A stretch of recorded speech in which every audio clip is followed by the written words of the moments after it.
Donald Trump acaba de ver cómo los Marshals federales comienzan el proceso de incautación de sus propiedades. Y la jueza que supervisa este caso no solo rechazó sus argumentos legales, los demolió sistemáticamente en una resolución tan dura que los expertos legales la están llamando una de las opiniones judiciales más brutales que han visto jamás contra un expresidente. ¿Y qué desencadenó esta catástrofe financiera? Los propios abogados de Trump presentaron mociones de emergencia alegando que las incautaciones de activos eran inconstitucionales, que la sentencia por fraude estaba motivada políticamente y que obligarlo a pagar causaría un daño irreparable a su imperio empresarial. La respuesta de la jueza llamó a sus afirmaciones frívolas, sin base legal y un insulto a la integridad del tribunal. Esto no es solo sobre un magnate inmobiliario perdiendo algunas propiedades. Estamos hablando del desmantelamiento sistemático de las joyas de la corona de la organización Trump. Edificios que han definido el skyline de Manhattan y la identidad de Trump durante décadas, ahora siendo catalogados, tasados y preparados para incautación para satisfacer una sentencia masiva por fraude civil. Y créanme, cuando las autoridades federales comienzan a poner candados en Trump Tower y hay camiones de mudanza fuera de 40 Wall Street, la realidad de la responsabilidad legal se vuelve imposible de ignorar. Es honestamente difícil creer que estemos viendo cómo el imperio Trump, construido durante 50 años y brandished como prueba de su genio empresarial, potencialmente se desmorona porque no pudo dejar de mentir sobre cuánto valía todo. Déjenme ponerlos al día sobre lo que ha estado pasando.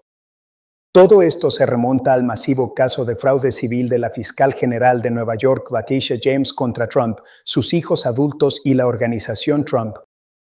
Durante años, James investigó alegaciones de que Trump inflaba sistemáticamente los valores de sus propiedades al buscar préstamos y seguros, pero desinflaba esos mismos valores cuando llegaba el momento de pagar impuestos. No estamos hablando de discrepancias menores aquí. Según la investigación, Trump afirmaba que su apartamento penthouse era casi 3 veces su tamaño real, valoraba Mar-a-Lago en más de $500 millones cuando valía una fracción de eso, y jugaba sucio con las tasaciones de propiedades en todo su portafolio. El caso fue a juicio a finales de 2023 y el juez Engoron encontró que Trump había cometido fraude persistente y repetido abarcando décadas. En febrero de 2024, el juez emitió una sentencia de más de $450 millones, incluyendo intereses, y ordenó la devolución de ganancias obtenidas por medios fraudulentos. Trump apeló inmediatamente. Pero aquí es donde la cosa se pone seria. Bajo la ley de Nueva York, para pausar la ejecución de una sentencia mientras apelas, necesitas depositar una fianza que cubra el monto completo más intereses. Eso significa que Trump necesitaba reunir aproximadamente $500 millones en efectivo o activos garantizados para detener el proceso de incautación. Según el reporte de Político de marzo de 2024, los abogados de Trump afirmaron que se acercaron a más de 30 compañías aseguradoras y no encontraron a nadie dispuesto a suscribir una fianza tan grande usando los bienes raíces de Trump como colateral. ¿Por qué? Porque el propio caso de fraude de Trump probó que sus valoraciones de propiedades no eran confiables y ninguna institución financiera seria estaba dispuesta a asumir ese riesgo. Y antes de seguir, seamos reales por un segundo. Las incautaciones de activos no les pasan a expresidentes. No les pasan a multimillonarios que realmente tienen el dinero que afirman tener. Pasan cuando alguien ha agotado todas las opciones legales, cuando los tribunales han determinado que deben sumas masivas y cuando no pueden o no quieren pagar. El hecho de que hayamos llegado a este punto te dice todo sobre la situación financiera real de Trump versus la imagen que pasó décadas cultivando. Aquí es donde se pone interesante. Según múltiples fuentes, incluyendo reporteros legales de CBS News y CNN, el proceso de incautación de activos comenzó en serio esta semana cuando abogados del estado de Nueva York, acompañados por marshals federales y receptores designados por el tribunal, empezaron a aparecer en propiedades de Trump con órdenes judiciales. En 40 Wall Street, un rascacielos histórico de Manhattan que Trump ha promocionado largamente como una de sus posesiones preciadas, Se vio a funcionarios entrando al edificio con documentación para inventariar activos y establecer procedimientos de control. En Seven Springs, la extensa finca de Trump en Westchester, tasadores contratados por el tribunal recibieron acceso para realizar valoraciones formales. Incluso Trump Tower, el ostentoso rascacielos dorado en la Quinta Avenida que ha sido sinónimo de la marca de Trump desde los años 1980, dio a funcionarios legales entrando para comenzar el proceso de determinar cómo la propiedad podría ser liquidada o transferida para satisfacer la sentencia. El equipo legal de Trump lo intentó todo para detener esto. Presentaron mociones de emergencia argumentando que incautar propiedades causaría daño irreparable no solo a Trump sino a los inquilinos, negocios y empleados que ocupan estos edificios. Alegaron que todo el proceso estaba motivado políticamente, que Letitia James se postuló prometiendo atrapar a Trump y ahora estaba cumpliendo esa vendetta política. Incluso argumentaron que ejecutar la sentencia antes de que el proceso de apelaciones estuviera completo violaba los derechos de debido proceso de Trump. Según el reporte de NBC News, los abogados de Trump pintaron un cuadro de caos, sugiriendo que ventas forzadas de activos hundirían los valores de propiedades, dañarían a partes inocentes y equivaldrían a una toma inconstitucional. La jueza no lo aceptó en absoluto. En una resolución escrita emitida esta semana que analistas legales describen como absolutamente devastadora, la jueza Engoron abordó cada argumento de Trump y los destruyó sistemáticamente. Según el analista legal de CNN Jeffrey Toobin, quien revisó la opinión completa, el lenguaje de la jueza era inusualmente directo para una resolución judicial. Señaló que Trump había sido encontrado responsable de fraude después de un juicio largo con amplia oportunidad de presentar su defensa. Apuntó que la sentencia no era una sorpresa, sino la consecuencia predecible de una conducta que el tribunal ya había encontrado persistente, atroz y calculada. La jueza llamó específicamente la atención sobre las afirmaciones de Trump de daño irreparable, notando que el daño era enteramente autoinfligido. Si Trump no quería que sus activos fueran incautados, podría haber no cometido fraude en primer lugar o depositado la fianza requerida para suspender la ejecución. Su incapacidad para asegurar una fianza no era problema del tribunal. Pero la resolución se volvió aún más punzante. La jueza abordó el argumento de motivación política de frente. Escribió que la sugerencia de Trump de que todo el sistema de justicia de Nueva York, desde la fiscal general hasta los tribunales, estaba involucrado en alguna persecución política coordinada, no solo carecía de evidencia, sino que era insultante para la integridad del proceso judicial. Notó que Trump había recibido toda protección procesal, que la evidencia de fraude era abrumadora, y que pretender que esto era político en lugar de legal era exactamente el tipo de argumento de mala fe que el tribunal había llegado a esperar del equipo legal de Trump. Según el corresponsal legal de MSNBC, la jueza esencialmente acusó a Trump de intentar veaponizar el proceso de apelaciones usando mociones procesales no para buscar justicia, sino para retrasar la responsabilidad indefinidamente. Ahora, esta no es la primera vez que vemos a Trump intentar retrasar, negar y desviar cuando enfrenta consecuencias legales serias. Este patrón de pelear cada paso, alegar persecución y rechazar aceptar la autoridad del tribunal se ha repetido a lo largo de sus problemas legales. Solo piensen en cómo Trump manejó el caso de documentos clasificados. Durante meses, alegó que los documentos eran suyos, que los desclasificó con su mente, que los archivos nacionales no tenían derecho a ellos. Peleó la citación, ignoró las órdenes judiciales y forzó al FBI a ejecutar una orden de registro. Incluso después de ser acusado, alegó que todo era una caza de brujas política. La estrategia siempre era la misma: retrasar, apelar, alegar que todo el proceso es ilegítimo y esperar que algo salga a tu favor antes de enfrentar consecuencias reales. Y no olvidemos cómo Trump manejó los casos de difamación de Jean Carroll. El patrón era idéntico: cometer el acto, negar todo, atacar a la víctima en el proceso, perder en el tribunal, alegar persecución, rechazar pagar y forzar cada pelea procesal posible. Incluso en sus tratos empresariales antes de la política, Trump era notorio por este comportamiento exacto. La estrategia siempre era hacer que pelear contra él fuera más caro que aceptar la pérdida. Ahora que Trump está lidiando con fiscales gubernamentales y fiscales generales con recursos ilimitados, esa estrategia ya no funciona. Y está descubriendo cómo se siente cuando el otro lado no puede ser intimidado para someterse. Entonces, ¿qué dijo específicamente la jueza que hace esta resolución tan devastadora? Desglosemos las secciones clave. Según reporteros que revisaron la opinión completa, la demolición de la jueza vino en 3 secciones principales. Primero, abordó el argumento de daño irreparable. La jueza notó que el requisito de fianza de Nueva York existe específicamente para equilibrar estos intereses. Su fracaso en hacerlo no era evidencia de que el requisito era injusto, sino evidencia de que instituciones financieras que evalúan riesgo para vivir no creían que los activos de Trump valieran lo que alegaba o que su apelación tuviera probabilidades de éxito. Ahora, aquí está lo impactante. La jueza señaló la profunda ironía en la posición de Trump. Fue encontrado responsable de fraude porque sobrevaloraba sistemáticamente sus activos ante bancos y aseguradoras. Ahora, alegaba que esos mismos activos eran tan valiosos que ser forzado a depositarlos como fianza causaría daño irreparable. Pero cuando intentó usar esos activos para asegurar una fianza, nadie los aceptó a sus valoraciones alegadas.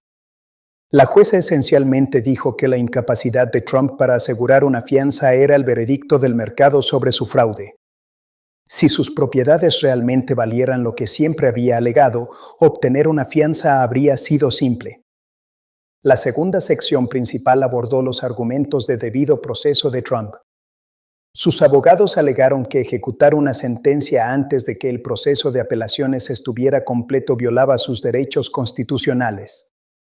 La jueza destruyó este argumento señalando que el requisito de fianza de Nueva York está diseñado específicamente para proteger el debido proceso. Trump puede apelar cuanto quiera. El requisito de fianza simplemente asegura que si pierde la apelación, haya activos disponibles para satisfacer la sentencia. Sin él, los demandados podrían despojar activos durante el proceso de apelaciones y dejar a los acreedores de sentencia con nada.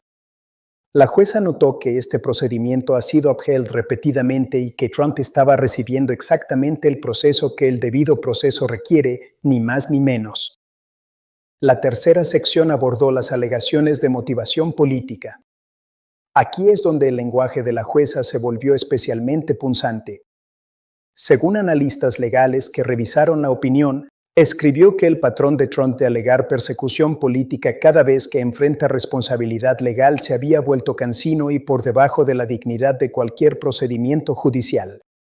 Notó que la fiscal general James presentó su caso basado en evidencia que Trump tuvo un juicio completo con representación, que interrogó testigos y presentó su propia evidencia, y que los hallazgos del tribunal se basaban en esa evidencia, no en política.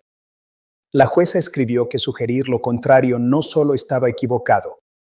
Era un intento de undermining la confianza pública en el sistema judicial mismo y que los tribunales tienen tanto el derecho como la responsabilidad de rechazar tales argumentos con fuerza. Esto deja al equipo legal de Trump en una posición extraordinariamente difícil. Por un lado, necesitan continuar la apelación de la sentencia subyacente por fraude, pero esa apelación ahora procede mientras los activos de Trump están siendo incautados para satisfacer esa sentencia. Cada día que pasa sin una fianza exitosa o suspensión es otro día en que propiedades están siendo evaluadas, gravámenes están siendo presentados y la infraestructura para ventas potenciales está siendo establecida. Por el otro lado, podrían intentar encontrar alguna forma de asegurar la fianza, pero eso requeriría convencer a una institución financiera de aceptar los activos de Trump como colateral, lo que el mercado ya ha rechazado, o reunir casi $500 millones en activos líquidos, lo que Trump claramente no tiene, a pesar de décadas alegando ser multimillonario. Lo complicado es que todas las vías legales han sido intentadas y rechazadas. El equipo de Trump ya ha ido a tribunales de apelación buscando alivio de emergencia. Han sido rechazados. Han presentado solicitudes de suspensiones. Han sido denegadas. Han argumentado violaciones constitucionales. Los tribunales no lo compran. En algún punto, te quedas sin argumentos legales y te enfrentas a la simple realidad de que un tribunal te encontró responsable. Debes una suma masiva. Y si no puedes o no quieres pagar, tus activos son incautados. Eso no es persecución. Es literalmente cómo funcionan las sentencias civiles.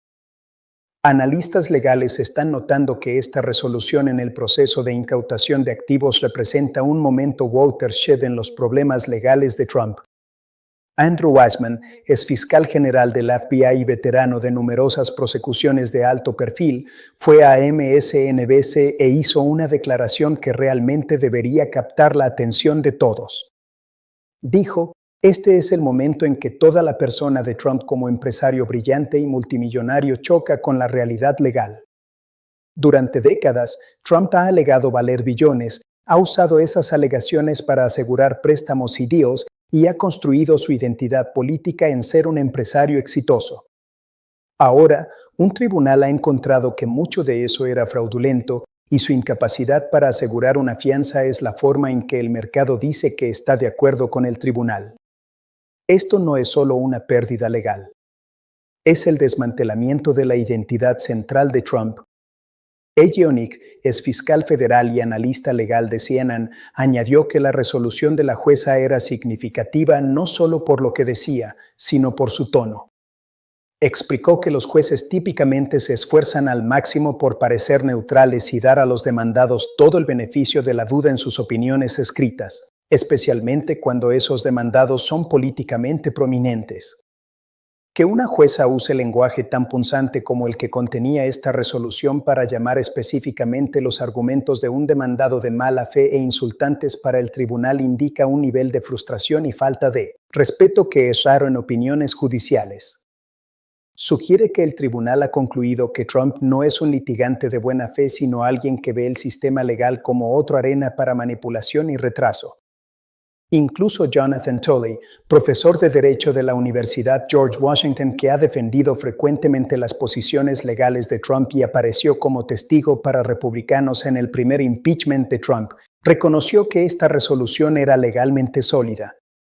Le dijo a Fox News que aunque entendía los argumentos políticos de Trump sobre el caso siendo motivado por sesgo, los argumentos legales que su equipo estaba haciendo sobre requisitos de fianza e incautaciones de activos simplemente no aguantaban. Turley notó que los procedimientos de Nueva York están bien establecidos, han sido upheld muchas veces y se aplican a todos los demandados independientemente de política.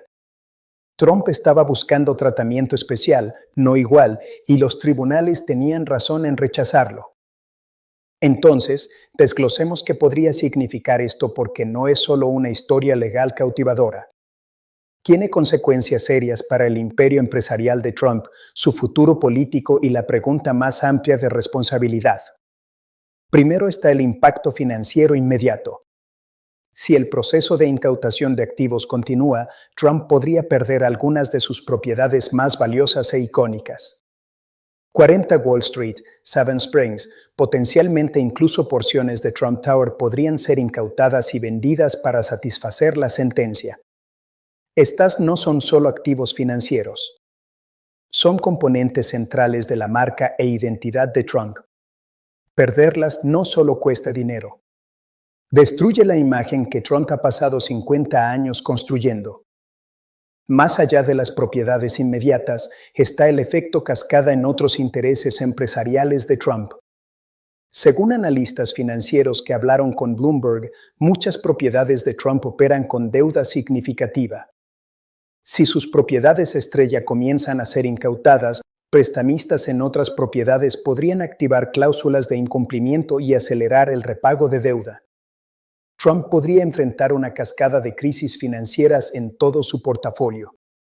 Lo que comienza como perder unos edificios para satisfacer una sentencia podría espiralar en un colapso completo de la organización Trump mientras varios prestamistas y acreedores se mueven para proteger sus intereses. Ahora, toquemos qué significa esto para la situación política de Trump. Trump ha construido toda su identidad política en ser un empresario exitoso, alguien que sabe hacer deals y crear riqueza. Ver sus propiedades incautadas para satisfacer una sentencia por fraude contradice directamente esa narrativa. Es una cosa alegar que el sistema legal está amañado en tu contra. Es otra cosa completamente tener tus activos incautados porque no pudiste asegurar una fianza porque instituciones financieras no creyeron que tus activos valieran lo que alegabas. Eso no es persecución política. Es el mercado llamándote fraude. Oponentes primarios republicanos y campañas demócratas absolutamente usarán esto. La imagen de marshals federales apareciendo en Trump Tower con órdenes judiciales para incautar activos es políticamente devastadora. Confirma cada crítica sobre la destreza empresarial de Trump siendo más humo y espejos que sustancia. Votantes que apoyaron a Trump porque creían que era un empresario brillante podrían comenzar a cuestionar esa suposición cuando vean su imperio siendo desmantelado por el mismo fraude que alegaba era imposible. Mirando hacia adelante a las dinámicas de la elección general, esto crea un visual concreto que es difícil para Trump girar. Su playbook usual es alegar persecución, rally su base contra el sistema y recaudar fondos de sus problemas legales. Pero ver tus propiedades realmente incautadas lleva esa narrativa a territorio incómodo.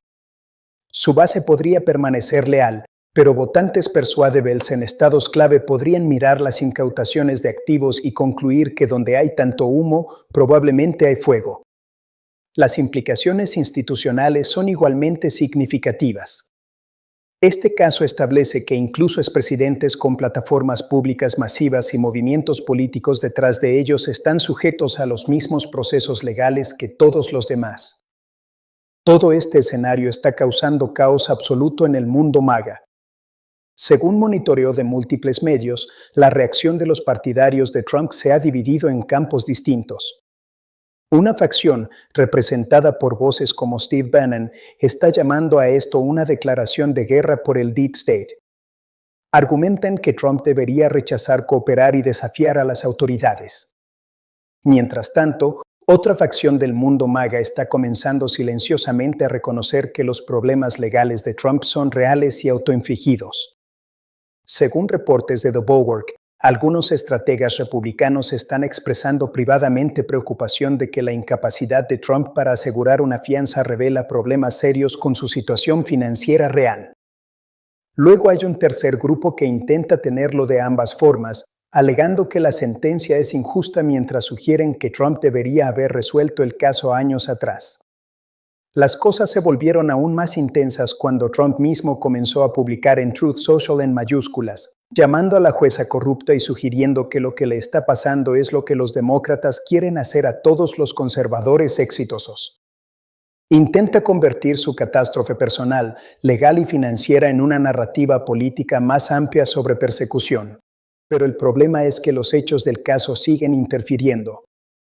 Es difícil alegar que estás siendo perseguido cuando la evidencia mostró que cometiste fraude sistemáticamente durante décadas. Y la única razón por la que tus activos están siendo incautados es porque no puedes conseguir que una compañía privada suscriba una fianza usando esos activos como colateral. Mientras tanto, los demócratas están siendo relativamente cautelosos en cómo responden públicamente. Están dejando que el proceso legal hable por sí mismo en lugar de celebrar. Según Político, estrategas demócratas creen que la imagen de las propiedades de Trump siendo incautadas es tan poderosa que no necesita spin político. Los votantes pueden ver lo que está pasando y sacar sus propias conclusiones. Celebrar demasiado podría ayudar la narrativa de persecución de Trump. Así que los demócratas están mayormente callados y dejando que los visuales hagan el trabajo. Se trata de mucho más que una sentencia legal o un conjunto de propiedades. Se trata de si nuestro sistema legal puede realmente responsabilizar a personas poderosas cuando cometen fraude o si la prominencia política y una base leal crean una especie de inmunidad de consecuencias. Si Trump puede cometer fraude sistemático durante décadas, construir un imperio en valoraciones falsas, postularse a presidente parcialmente en base a ese récord empresarial fraudulento y luego evitar responsabilidad alegando persecución. ¿Qué mensaje envía eso? Dice a cada fraudster en América que si te vuelves lo suficientemente poderoso y ruidoso, las reglas no te aplican. Esto no es solo sobre Trump. Es sobre si el fraude financiero tiene consecuencias, si las sentencias judiciales significan algo y si los ricos y políticamente conectados juegan con las mismas reglas que todos los demás. La resolución de la jueza y el proceso de incautación de activos ocurriendo ahora mismo están respondiendo esas preguntas claramente. Nadie está por encima de la ley. Ninguna cantidad de apoyo político te protege de las consecuencias del fraude. Y si no puedes depositar fianza porque nadie cree que tus activos valgan lo que alegabas, ese es el veredicto del mercado sobre tu honestidad, no persecución política. Así que aquí está el asunto.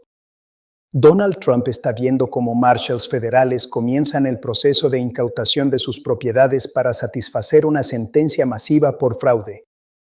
Y la jueza que supervisa el caso acaba de destruir sus argumentos legales con una resolución que llamó a sus afirmaciones frívolas e insultantes para el tribunal. Esto no es solo sobre perder algo de bienes raíces.